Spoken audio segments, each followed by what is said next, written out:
Welcome to MagicGatheringStrat. I am Dan, and I just did a review of Modern Masters on Twitch like this, and then that became a runaway hit on YouTube, so I figured I should get started on 2014.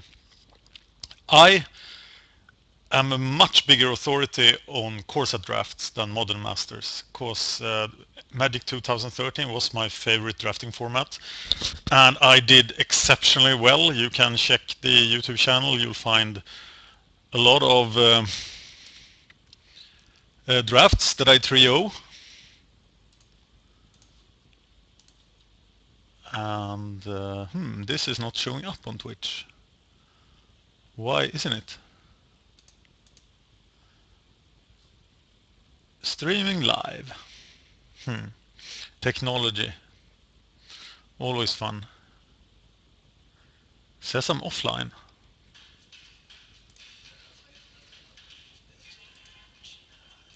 Still says I'm offline.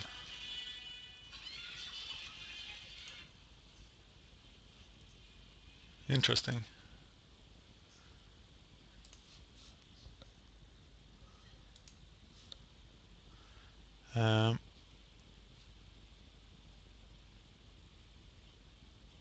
Streaming live, but it isn't showing. Why is that? Oh, now I'm live. Good, sorry about that. All right, so it's time to review. What I'll do, I'm going to write a piece. I hope Pure MTGO will publish it. Otherwise, I will publish it myself on my own site, mtgostrat.com. And or I'll find somewhere else that will publish it, because I'm going to write a full original review of this set. And I like to think that I am good at core set draft.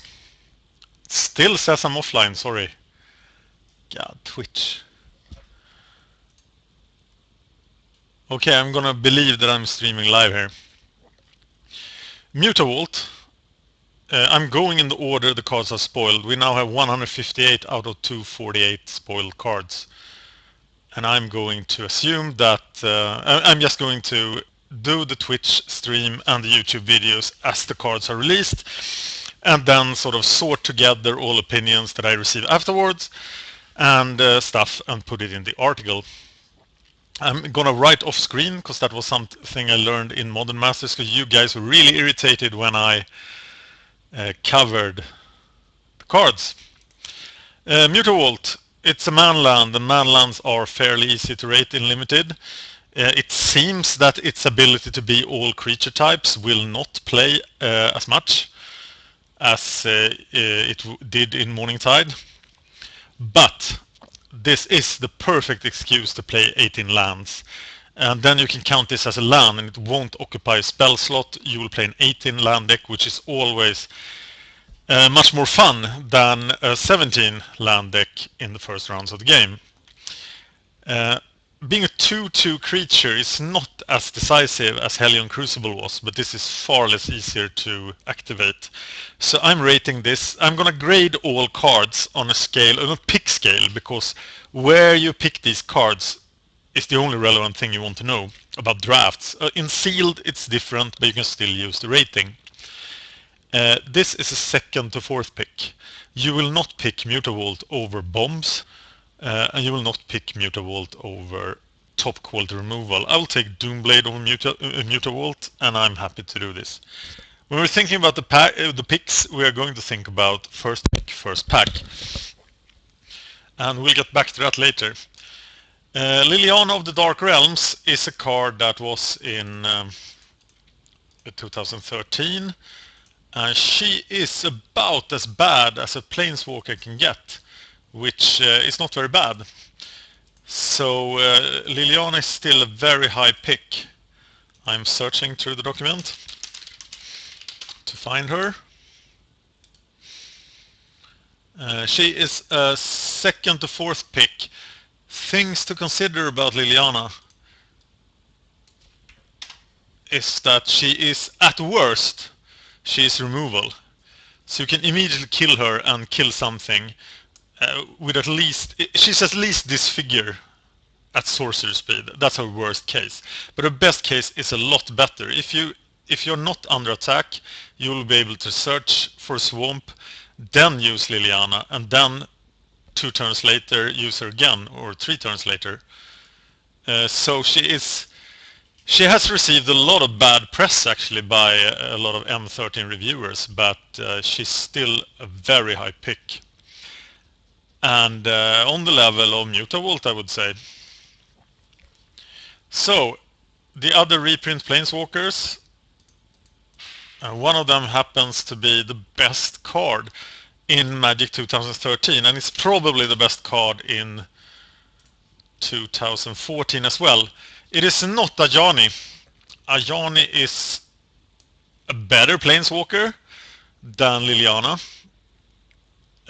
His ability to flying and double strike often closes out games. He starts at 4 instead of 3, cost 1 less. All those things add up so quickly. And his forced adaptation thing for +1 also makes him extremely playable. But he's just the first to third pick. He's not the insane bomb that Jace is. Jace just closes out games. And anybody who's played with Jace Memory Adapt in Limited knows that the game is over when he hits, if you get to activate him twice. The third time kills, but the second time usually decides the game.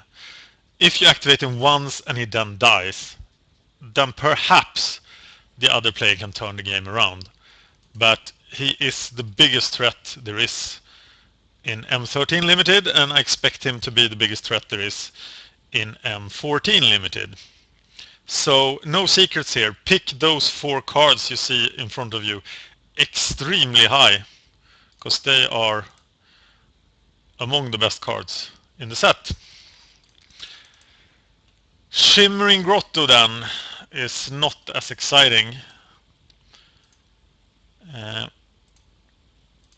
It's a mana fixer, and it reminds me, the first card, I'm gonna look at all cards, old cards to rate cards, and I'm gonna write while I do this stream and this video. Because the end result I'm looking for is the article, but I figured that I could bring you along on the process. In the process. Sorry for my English, I'm Swedish, so I speak English with a crazy accent. Shimmering Grotto reminds me of the Return to Ravnica card, right, the Transguild Promenade. But the Transguild Promenade is a better card, isn't it? So let's look at what I said in the Return to Ravnica set review I did.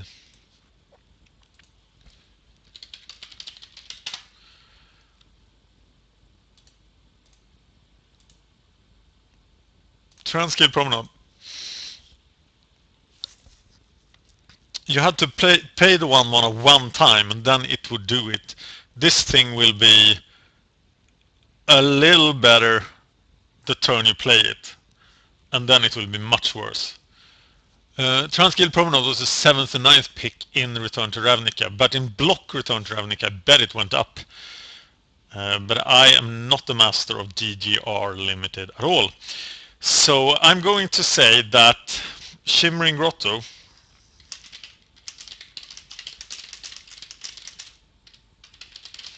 is a 6th to 8th pick if you are 3 colors, and probably an 8th to 10th pick if you are 2 colors. Maybe you wouldn't play it in a 2-color deck then, but in a 3-color deck Shimmering Grotto would be okay, right? Hi Underdoggy, by the way, and thanks for helping out with the review.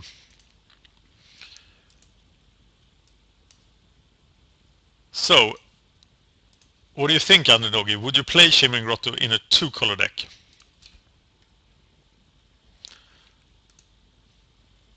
Okay, we are picking it 7th to 9th, then it's in a 3-color deck, and we are pretty much not picking it at all.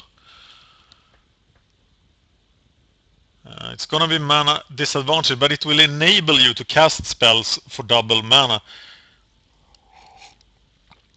The place I would have loved this in M13 was with Murder in a black X deck. I would have liked this card because there were also often you had like 1 black and 2 red mana, and a Shimmering Grotto would have been good if you had 1 black or 3 red mana. But okay, we're not playing it probably in... maybe it can be a 23rd card in a 2-color deck.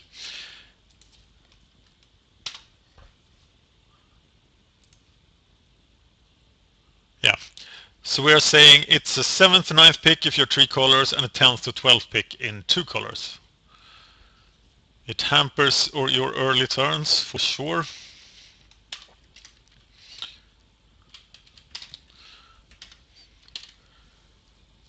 And that is not what we want to do. I assume that M14 Limited will be as slow as M13 Limited was. Or perhaps even slower, given that you don't die to Exalted decks. And green actually do not look as powerful as it was in M13. But it's hard to tell yet, as we haven't seen the commons. I think we don't need to talk more about Shimmering Grottos, so we are moving on.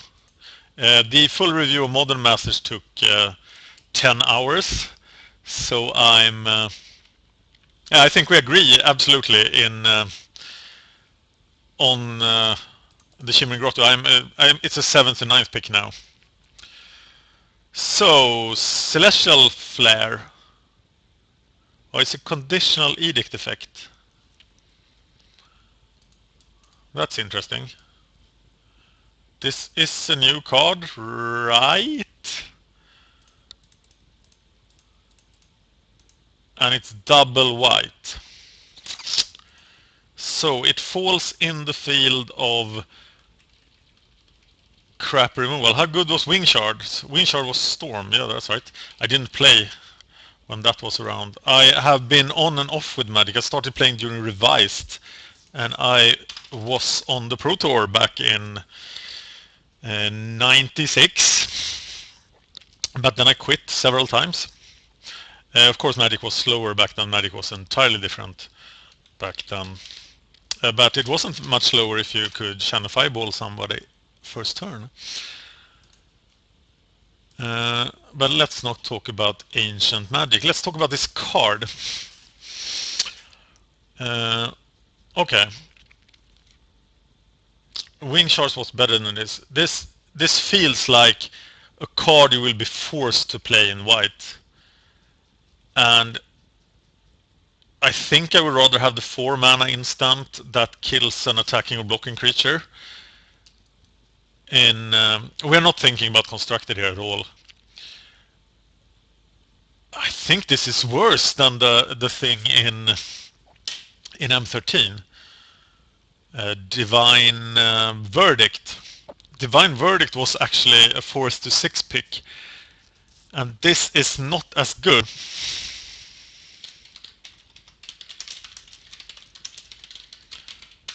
Though that's a lot lower. I think very little playable removal will be as low as 8th. How many times though? This would have been incredible in actually would have been a lot better than it is here in Magic 2013, because it is a counter to Exalted. But okay, what happens if somebody has the worst creature that's really bad? And double white in the casting cost is hugely prohibitive. It's really bad, isn't it?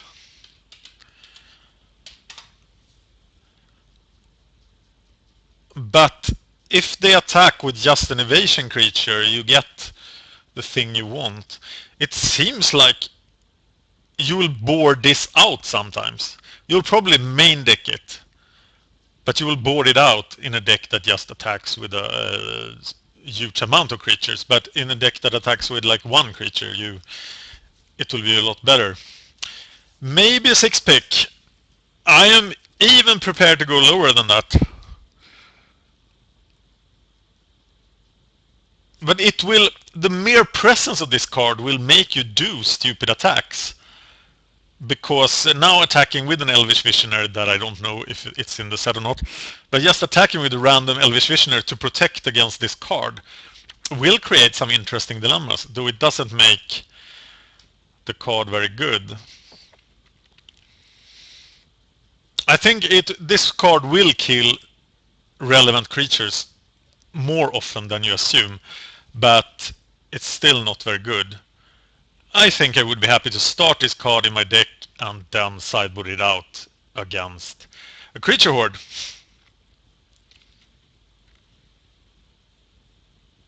Yeah, that's right. It's a lot better when you attack.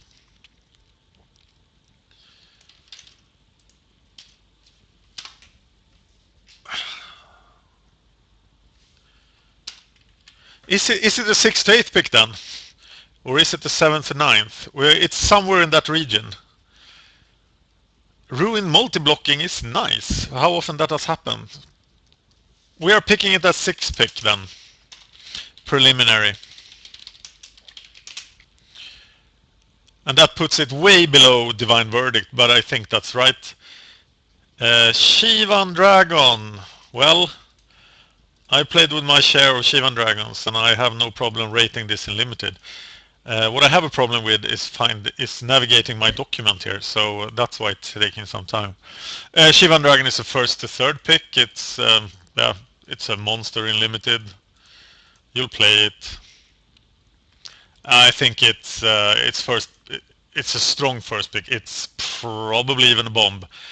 Because when you're playing this late, it's like the next turn it's an 8 power attacker, probably, or even more. So it's not Thundermaw Hellkite, of course, but it's not far behind. I'm picking Shivan Dragon over Murder. But Murder is not in the set. And that makes me actually think that Shivan Dragon is a bomb. Of course, look at the 4 stages of limited. If you play Shivan Dragon on time, he's a 5/5 flyer with extra power on turn 6. That's great. If you play him when you're winning, it's super awesome.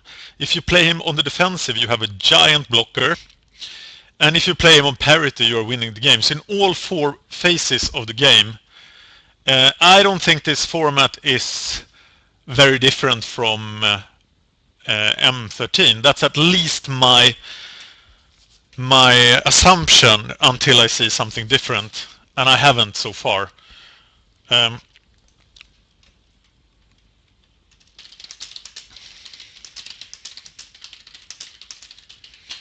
And I don't think Magic has run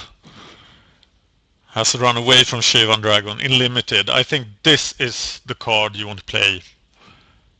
And if I open Shivan Dragon, I'm going to play red.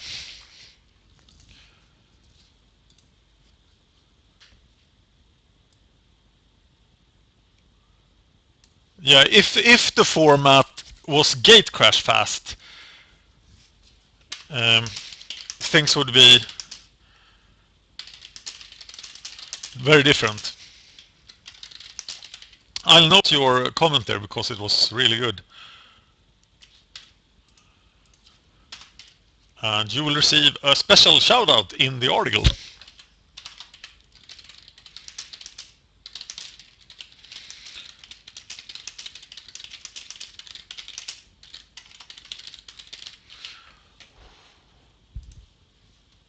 Yeah, in gate crash mugging. I'm writing an article about M14 for hopefully for Pure MTGO. I am a writer for Pure MTGO, but it would be in addition to my normal articles I do every week. I write articles there on Monday. Otherwise, I will publish it on my own site, mtgostrat.com. It's what the bot is trying to tell you about in the chat. But this article is due for July 12th, perhaps, so I'm starting out early because I don't want to play on the new client, so I'm doing this instead. So Shivan Dragon is down. Vastwood Gorger was in 2013, and I learned something about him quite late. I want to learn the beta client, but it just wasn't any fun today to play on it. So I did a lot of chores. I went and did all the things I haven't done for a couple of days because I played so much Magic. And then I figured, what the hell, I'll start on the 2014 article. When I started out playing 2013, I played Vastwood Gorger as the 23rd card, and then I stopped doing that because Vastwood Gorger is not good enough. But then I played some Sealed, and I realized that this card is really good in Sealed deck. There was a vast power difference in Sealed deck and draft. So this card for me actually is almost the icon of the difference between Sealed deck and draft. So I am 7th and 9th picking it in draft. Actually, it isn't fine. It's there are a few cases where Vastwood Gorger was okay in 2013, and by the end of the format, I was just really relieved when people played Vastwood Gorgers. But it's just too weak for a 6 mana casting cost. And I would even rather play 18 lands than play a Vastwood Gorger in draft. But in Sealed it was very different.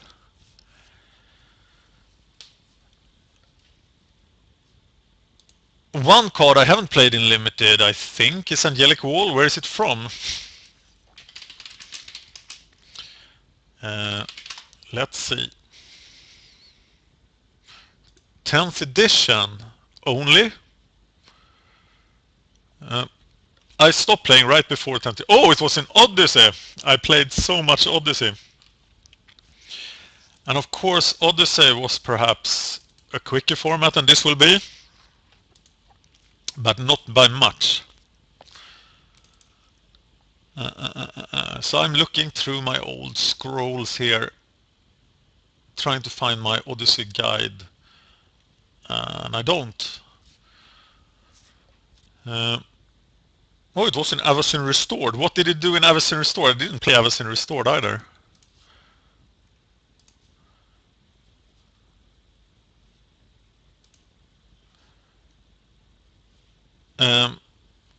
Was it as good as Fogbank in the decks that wanted Fogbank? So Fogbank was better. And I didn't like Fogbank a lot either. There were so many ways around Fogbank in M13. Actually, Fogbank just dropped in my pick order during the course of the format. But there were some decks that really liked Fogbank.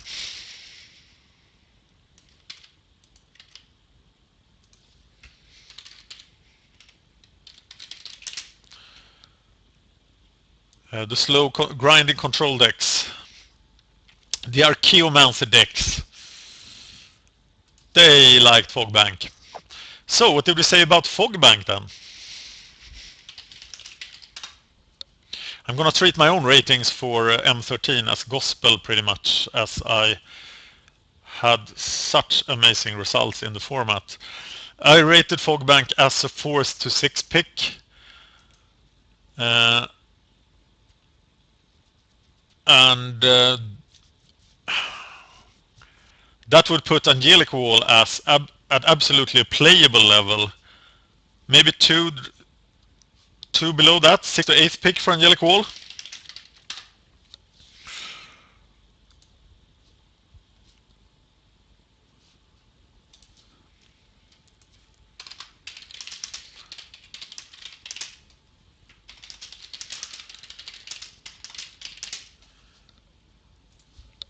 Seems reasonable. Maybe even 7th to 9th. Let's think about what it blocks. We don't know the commons yet, so it's hard. But in 13, 4 would actually be a very relevant toughness. And adding flying to a Kraken Hatchling for 1 mana is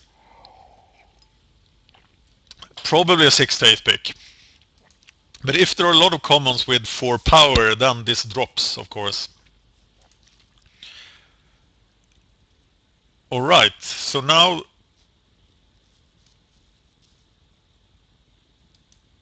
the 0/5 wall in Dragon's Maze, yeah. I can't judge that because I'm such a bad player of that format that I gave up.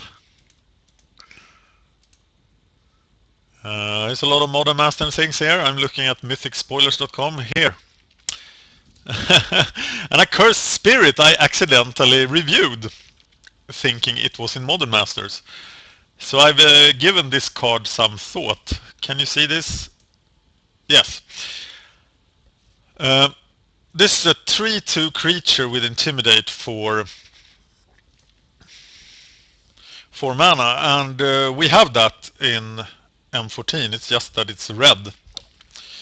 And being black in the set of Doomblade, but Doomblade isn't common in M14. This is a pretty strong card. So, and Blade Tusk Boar is a 3rd to 5th pick. So I think a Cursed Spirit is just simply a 3rd to 5th pick here. A Cursed Spirit will win you games. A Cursed Spirit will suck when you are being on the defensive, but it still has 3 power to block with. A Cursed Spirit will break parity, and it won't be the most amazing 4 mana play ever. So I'm just trying to find the right spot for it in the review here, and here it is. A Cursed Spirit. I think it's definitely a 3rd to 5th pick, unless black has a lot of other powerful stuff. Because 3 power that's unblockable is quite strong. Very much like Blade Tusk Boar in M13. I'm gonna have to flesh out these descriptions, but the first phase here is just to find the rating for the card. Angelic Accord. What the hell? It's an enchantment. Wow. Okay.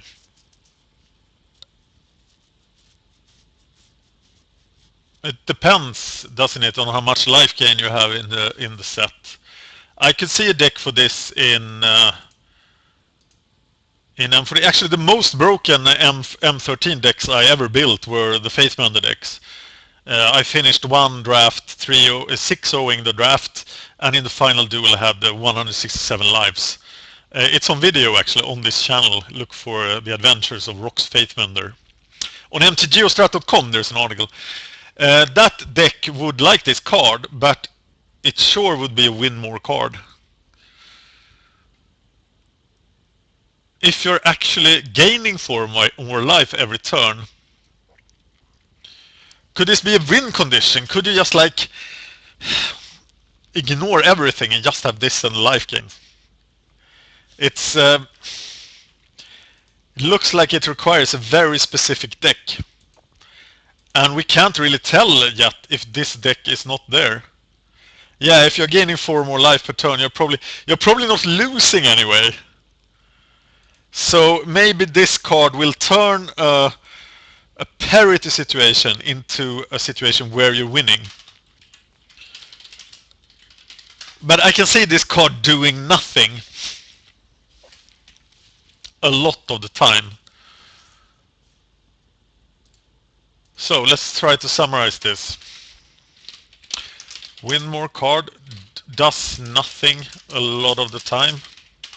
If you are gaining 4 or more life each turn, are you not winning anyway?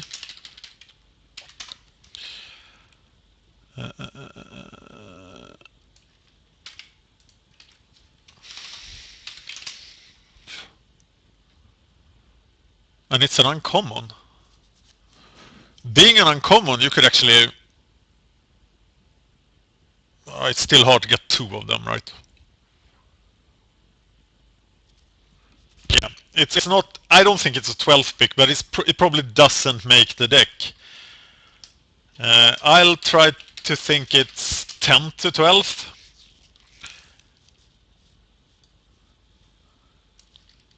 And that's pretty much what you are saying. Rating being a 10th pick or a 12th pick both means that we are not picking it to play it. Pretty much. Also, 3 lifelinkers still not playing this. Especially if they don't have 4 power.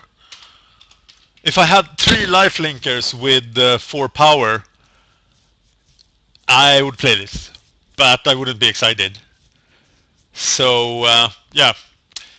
I think the value of this card will be clearer when the whole set is spoiled. If life gain is a stronger team than in M13, this is better. So let's look at this 7-drop giant then instead. Yeah, when will we ever have 3 lifelinkers 4 power? Probably never. So you need lifelinkers and then you need like something else. But let's leave the Angelic Accord and talk about the Flesh Pulper Giant. If I'm playing 7 mana for a card, I want it to win me the game. I didn't play the Worm in M13. I rate the Worm as in Sealed I would play it, but in Draft it was as bad as the Battle Gorger. And this is a 4/4 that kills 1 small guy. What the Why does this cost 7 mana? Even if my opponent played the Duskdale Worm, was the name, the 7/7 trample, I was like, oh shit, but that's good for me in the next duel because he will not be able to cast it. But if my opponent gets to 7 mana and play this 4/4 and kill my Elvish Visionary, then I'm just gonna laugh. Okay, question to you, Underdoggy. Would you pick Angelic Accord or Flesh Pulper Giant? I think Flesh Pulper Giant should be at least 6/6. You would pick the Giant anyway. That means that I probably rated the Angelic Accord too high. Okay, could the Flesh Pulper Giant be a 23rd card? If you sit there and you haven't got 23 playables, will you include this as your 23rd card?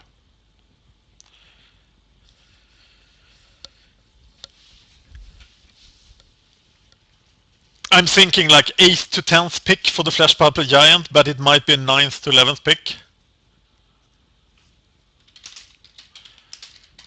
A 9th to 11th pick would make it a 23rd card on bad days.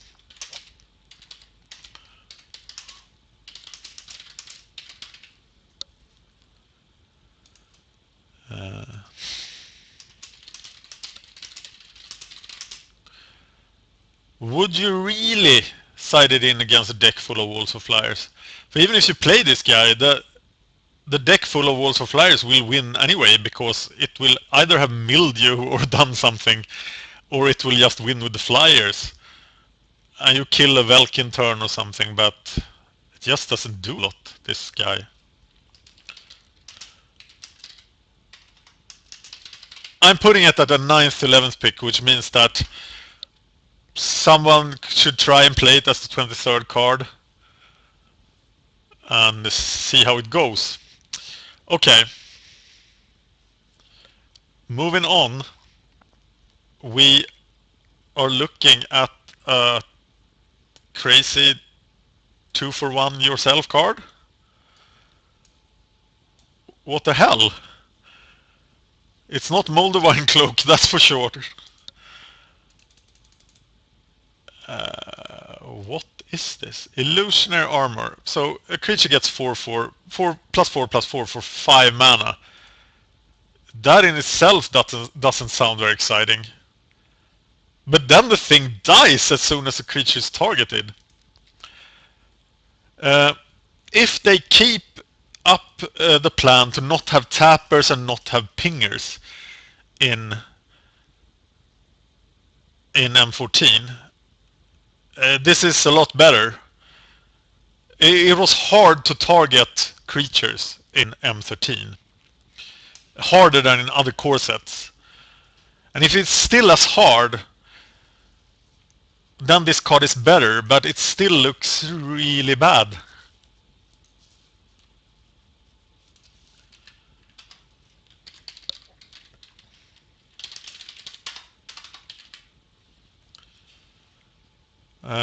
Yeah, I think I actually like the giant better.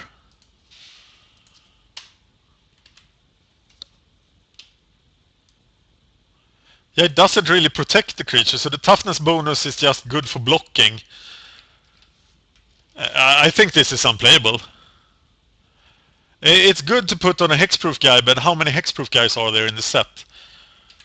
That's interesting to check. Depends on the number of hexproof guys. But even if you, even putting this on a primal hunt beast, if primal hunt beast is in the set, creates a 7/7 on turn 5 in the best of cases. And a 7/7 on turn 5 is not the end of the world for the opponent.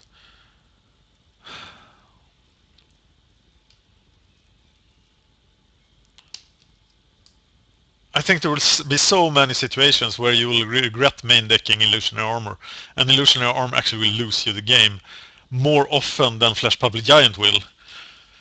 But let's meet in the middle and make this as bad as Flesh Puppet Giant. 9th to 11th pick. Toughness is only good for blocking. Wow, crappy cards. And here is another interesting creature enchantment. Lightning Talons. Talons, right? I'm not a native English speaker. Anyway, this looks like a mockery of madcap skills.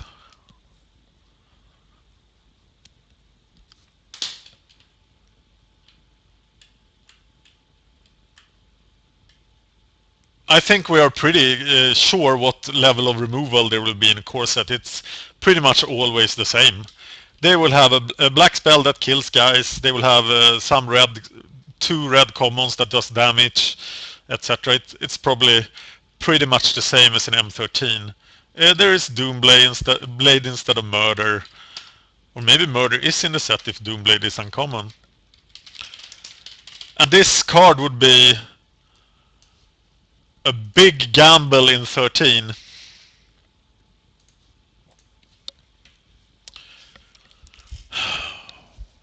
Yeah, it's probably slightly better than armor. I'll absolutely doesn't automatically 2-1 you. And it goes in the sort of black-red quick deck. In 13 there would be like bats and tormented souls that you could put this on and try to win with it. And there will be some games you will win with this card.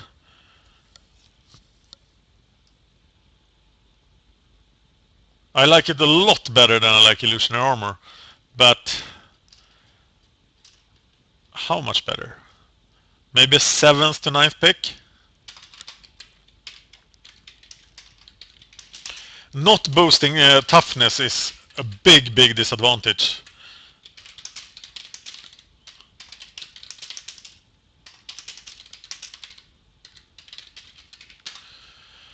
Sixth to 8th. I'm very reluctant to play creature enchantments. And I think people will overplay creature enchantments, will overplay auras in this format because auras were so good in Gatecrash and RTR.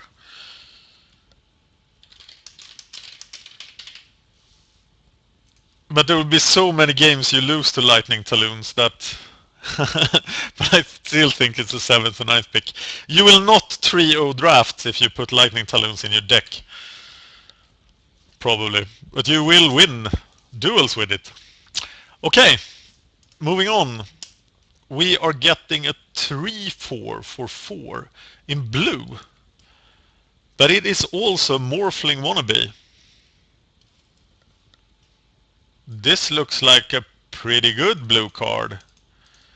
I'm taking a 3/4 in blue for 2 blue for 4 mana at about 5th to 7th pick. It does a lot of work. It will fill about the same role as... God, I'm not remembering card names today. The 2/3 pump guy in common did in M13, but this guy is better than that. Watercourser. This is Watercourser's big brother.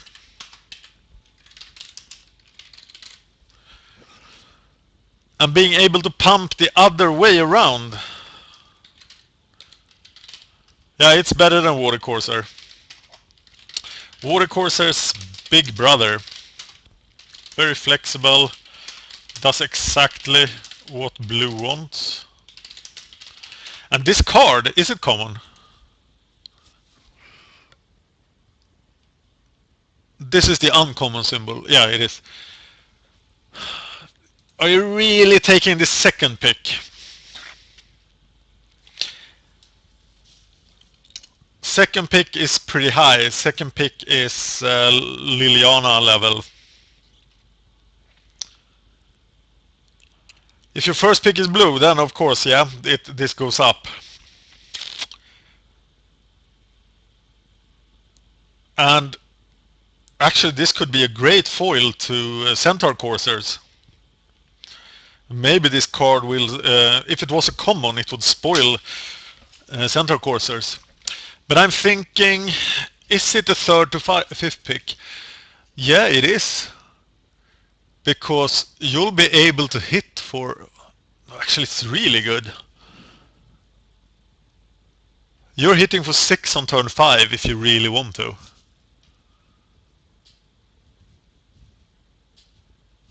And you're blocking a 6 power creature on the ground. If you really want to. Maybe it is a 2nd to 4th pick.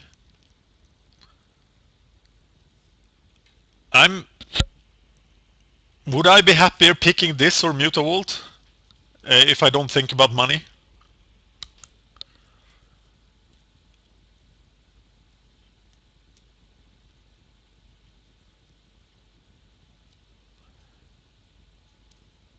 It is heavy in blue, but looking at the experience of Watercourser,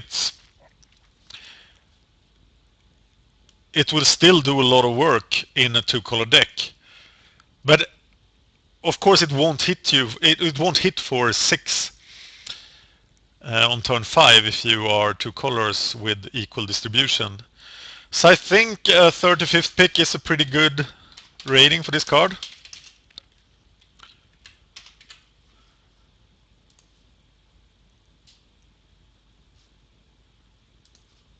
Watercourser was also more splashable. So maybe this will come to the deck that really wants it. Better if you are heavy blue.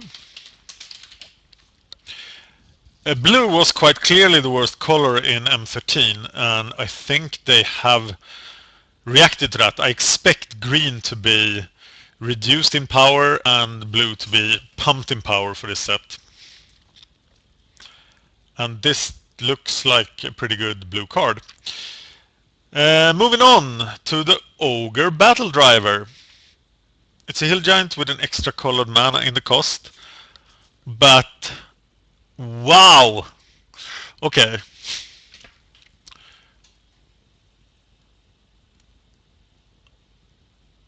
Whoa.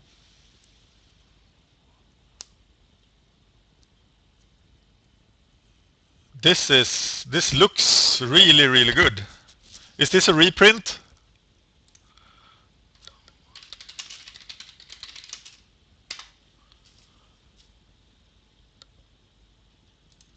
Yeah, this looks constructed playable. If you have 2 of these out. Wow. Okay. It looks very aggressive. Being a hill giant in itself is worth 5th to 7th pick, but this is a strong ability. But how strong is the ability? Ogre Battle Driver. Giving everything haste is a nice bonus.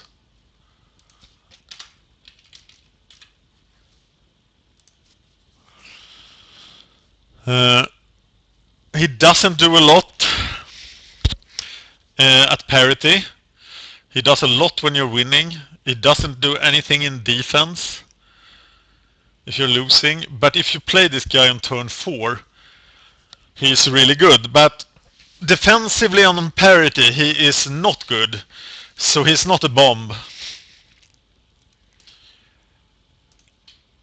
But how high do you pick this guy?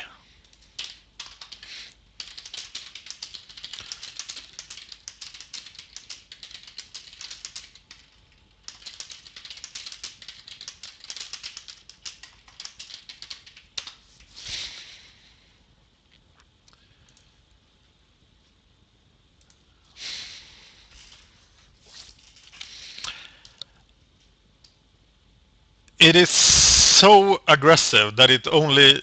I don't think it... In a defensive deck it doesn't help a lot.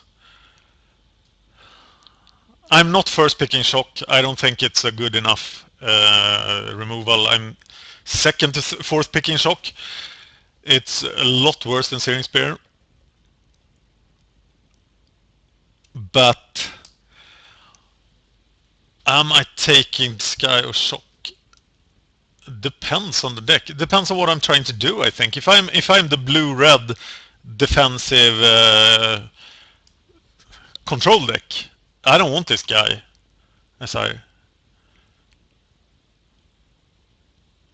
Yeah, I think it will also be a little bit slower because M13 had Exalted and this deck, this hasn't, and the card quality is pretty much the same. Okay, if you're the black-red aggressive deck, this card is a first pick. If you're, we don't know what the white-red deck would be trying to do. If you're the green-red deck, this guy enables all your huge green guys come out quicker and better, so it's really good there. I'm thinking this is a 2nd to 4th pick, unless you are a very defensive control deck. And 2nd to 4th pick means that you are probably not very unhappy first picking it. It's true, and that's why it's such a huge pick as a 2nd to 4th pick. Because the worst case scenario is not that bad.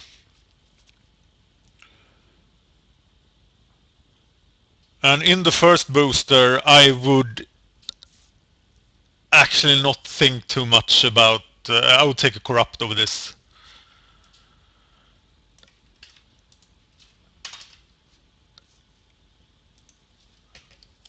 And I'm quite convinced that would be good.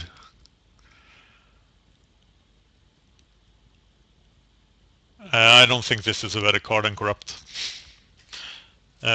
Corrupt is extremely good in Limited.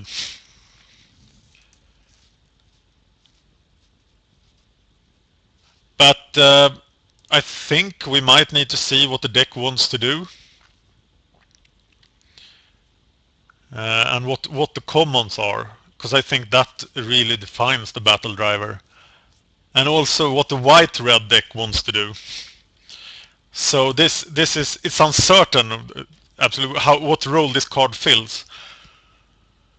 But I think, for example, Corrupt is better. It has a bigger effect than this card has in almost all cases, except when you're winning. Let's move on to Scavenging Ooze. And this is the big card of the set that everybody's talking about. And its power in Limited is known, right? But how big a bomb is it in Limited? So it starts out as a bear. I haven't played this in limited. And then you, for every creature that drives, I would take Chandra's Phoenix over Battle Driver pretty happily. Unless I know I was super aggressive, but if I was, then I would like the Phoenix as well. Yeah, a lot of people are very pumped about this. But how good is this card in limited?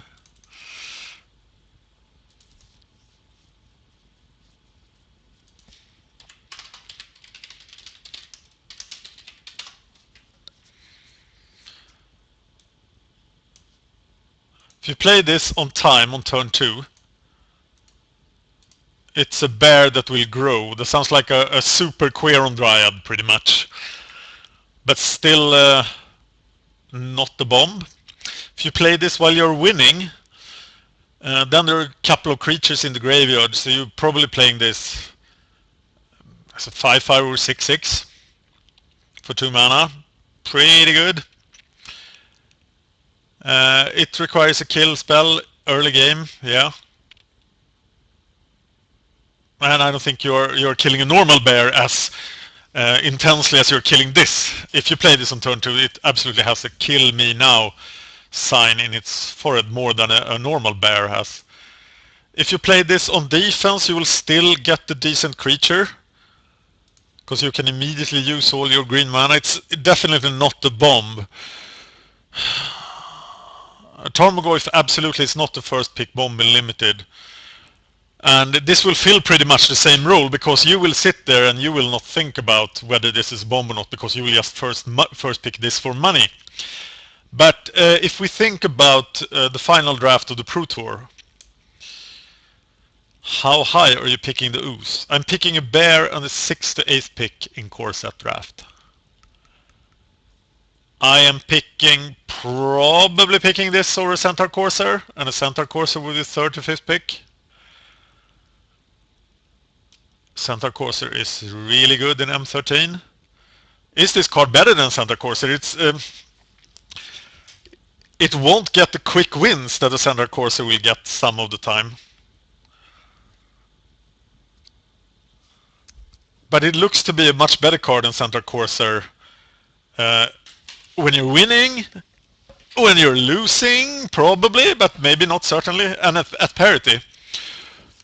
Is it a 2nd to 4th pick then, or is it to the 3rd to 5th pick level?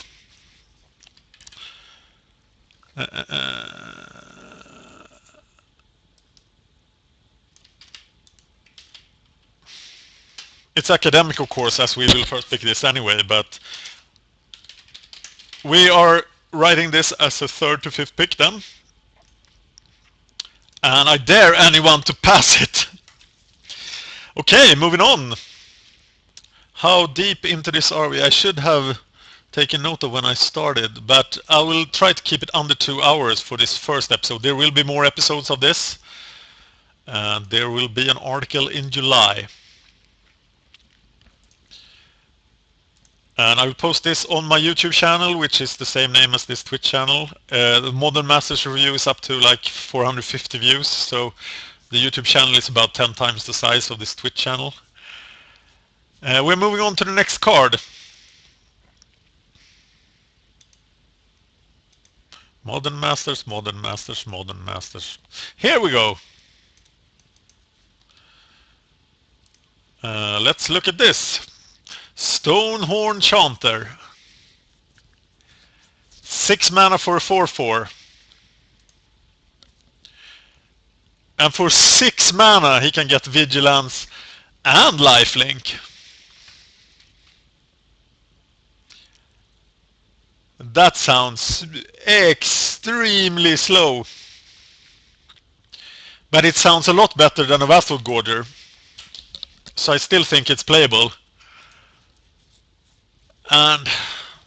But at the time you can activate this,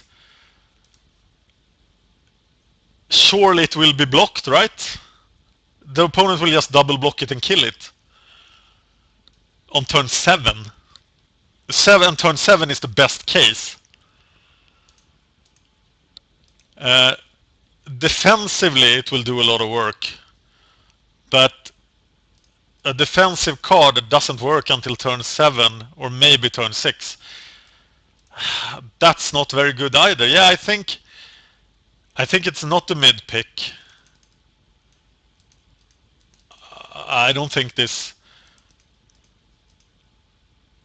would be played in M13. But this format could be slower. We have an argument for it being slower. So, Stonehorn Chanter. I think I would prefer to have a Silvercoat Lion over this any day of the week.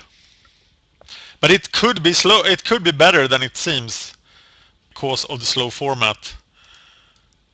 But could it in... How slow would the format need to be for this to be better than a Silvercoat Lion? Over the 6 Silvercoat Lion, yeah. I probably would wonder why I have 5 Silvercoat Lions and where the draft went wrong. Let's 8th pick this. 7th pick it. No, we're 8th picking it.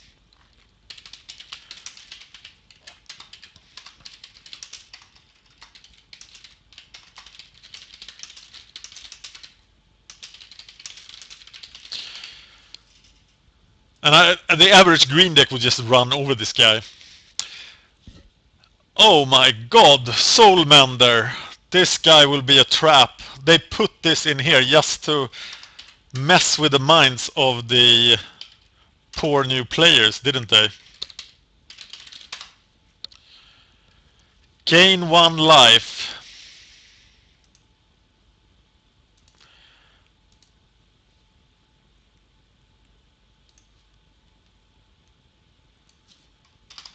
Where would you sideboard this? Would you sideboard this against a black-red deck that has a ton of removal and will just... I wonder if there is as much a removal that kills the small guys as there was in M13. But if you're aggro against aggro, wouldn't you just want to play an aggressive creature instead? Wouldn't you, if you are the control deck, wouldn't you just play a Silvercoat Lion instead of this guy and block? Gain 1 life, lose the game. Yeah, it's pretty much... This is not worth a card, is it? 2 of the Angel token and shot. But then you need like 4 Soulmenders. I think this is unplayable. Or pretty close to unplayable. And actually, I think this is unplayable because... What are you going to do with this card? Why is it worth a card? I think I'm gonna cry every time I put this in my deck. And I don't think I'm gonna put it in my deck. If you can stall... Goblin Piker is probably not in the set, or is it? Is it spoiled? It depends, of course, on how much mass removal for 1 toughness creatures there are, or how much 1 toughness creature there are. But I'm thinking close to unplayable is a pretty good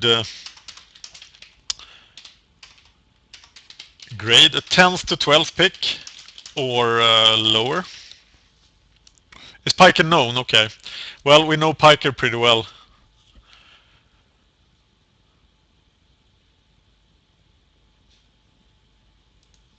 Yeah, 10th to 12th pick. Let's go to the Warden of Evo's Isle. Oh, hi! Yikes! Windrake was too bad. So they had to put this guy in. I think this is a very high pick in this format. I'm picking Windrake's 3rd to 5th. And Windrake did prove itself all the way through M13. And this guy is a lot better than Windrake.